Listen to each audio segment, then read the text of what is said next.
What's up, guys? It's Eric from Rare Candy, and today we're back with our very first deck profile from Guardians Rising.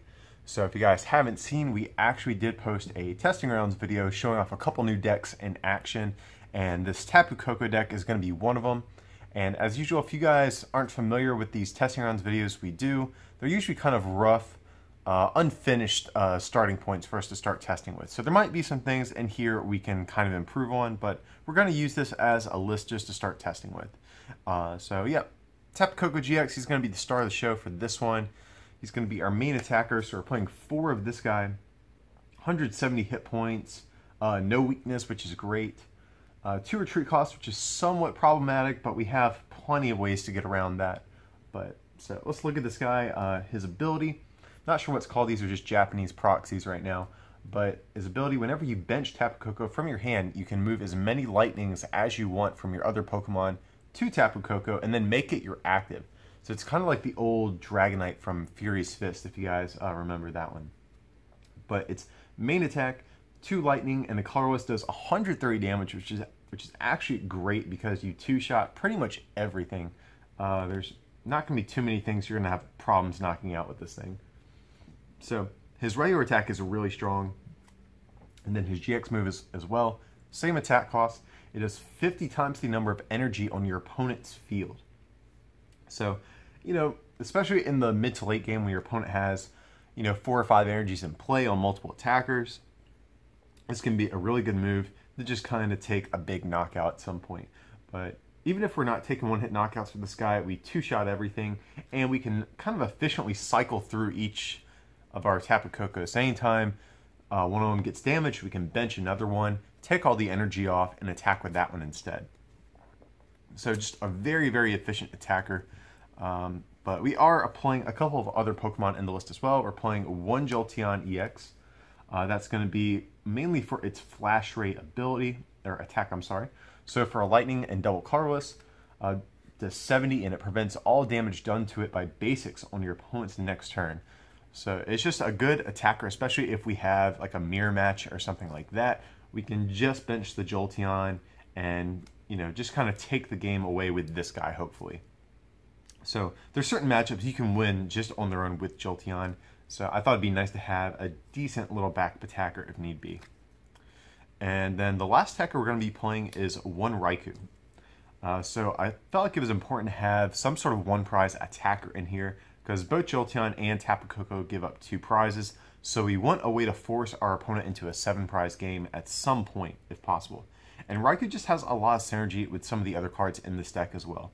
But Raikou, it's a 120 hit point basic, which is still solid, and it has the Shining Body ability. As long as it has a lightning attached to it, damage done to Raikou is reduced by 20. So he has a little bit of a tanking potential, especially if you throw a Fury Belt on him. And then his main attack, Thunder Lance, 50 plus 20 more for every lightning attached to him. So you're at base doing 110 damage, which is good. That is fine. 2 shots, pretty much everything. So definitely a nice little efficient backup attacker. So for the rest of the Pokemon, we're playing 2 Shaymin. Pretty straightforward. You guys all know what this guy does. And then 1 of the new Tapu Lele GX. So Tapu Lele is a cool card. Whenever you bench it from your hand, you get search your deck for a supporter and put it into your hand. So definitely a good little consistency booster. And well, also we run a couple of like tech supporters that are just one of. So sometimes Tapu Lele can more help you easily search those out. And then it's also a decent backup attacker. It has energy drive for 2 colorless. Does 20 times the number of energy on both Tapu Lele and your opponent's active, but you don't apply weakness. So again, just another little backup attacker. And all of our other attackers take 3 energy. Tapu Lele only takes 2, so definitely a solid card. So yeah, guys, that is it for the Pokemon line. Nothing too crazy there. It's going to be just in general a pretty streamlined deck. But up for the supporters, we have 4 Professor Sycamore. Discard your hand and draw 7. The whole deck is basic, so we don't have evolution pieces to worry about or anything. So we're going to max that guy out. And then 3 N as well. So N is just another common draw supporter. Each player shuffles their hand and their deck and draws equal to the amount of prizes they have left. 2 Lysandre, switch your opponent's active with one of their bench. Again, just another common supporter we're all used to seeing here. And now getting more into the more interesting supporters, we have one Professor Kukui. So draw 2 cards, and then your attacks do 20 more damage for the turn. And this is important a little bit because we have different ways to potentially take one-hit knockouts with Tapu Koko in this deck. So with our different tools that we're playing. So this is a card that can kind of help enable that in certain situations. So playing one Ninja Boy. So you choose one of your Pokemon in play, or I'm sorry, basic Pokemon, and then you switch it with a different one in your deck, but that Pokemon still retains any effects or damage counters. So this is kind of cool because, I mean, the obvious combo is you can bench a Shaymin, Ninja Boy it into something else.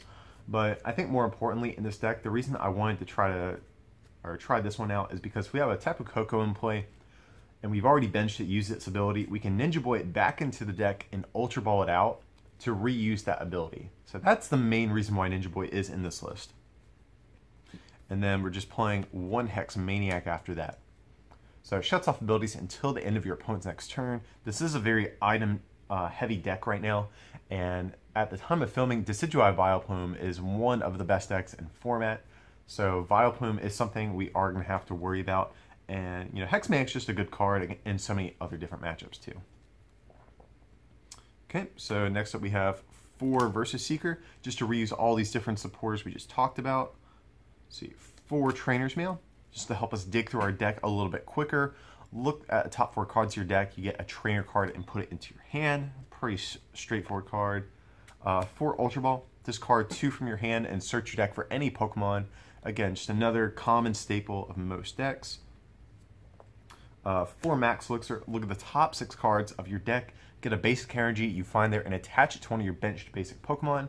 So this is how we're really going to accelerate this Tapu Koko deck and get it going as quick as possible. And what's great actually is you don't even need necessarily a Tapu Koko on the bench. So let's say you start with, let's just say you start with a Tapu Koko and you Ultra Ball for a Shaymin, to draw some cards. You can actually Max Elixir onto these non-ideal or non-attacking Pokemon like Shaymin with Max Elixir, and then once you get a Tapu Koko in play, you can put it down and it will suck all the energy off all these suboptimal Max Elixir targets. So Max Elixir is just so good in this deck. Okay, so for our tool cards, we're playing 2 Fighting Fury Belt and 1 Choice Band.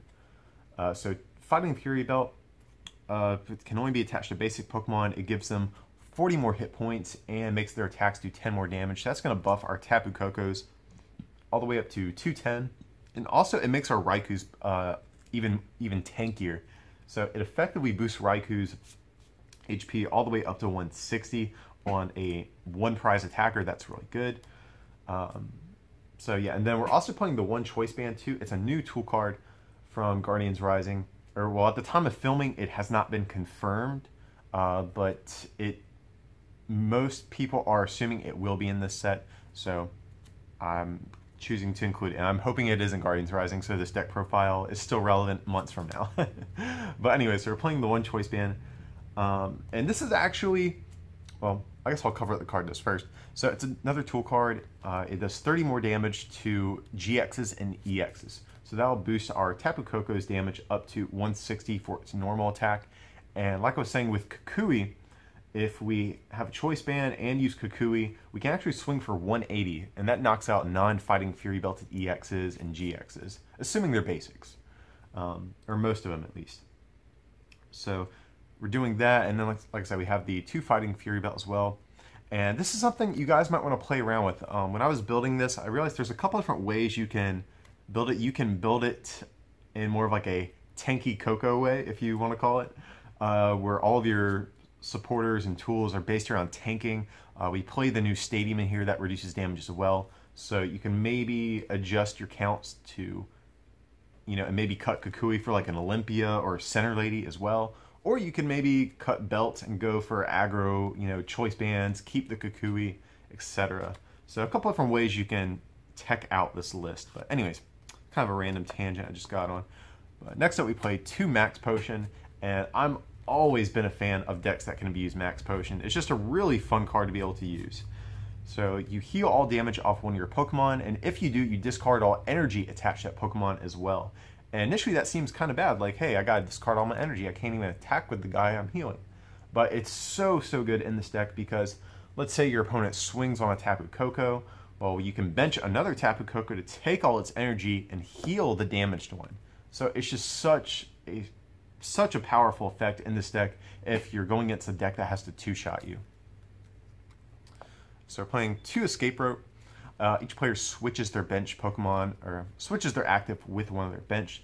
So even though we can, use Tapu Koko's ability and whatnot, sometimes we still want to just retreat into another attacker. We might not have another Tapu Koko to play down. We might have a full bench. So there's times when we're going to want to retreat, but we don't want to pay that pesky 2 retreat cost if possible. So we're playing 2 Escape Rope, playing 1 Super Rod, shuffle 3 Pokemon or basic energy from your discard back into your deck. Mainly, honestly, it's to get back our energies to increase our Max Elixir odds. But also, if our Jolteon gets knocked out in a really important matchup, we need that in, we could get that back, or, anything we need as far as Pokemon energy. Okay, so then one of the new Field Blower cards, so discard up to any 2 Pokemon tool cards or stadiums in play, yours or your opponent's.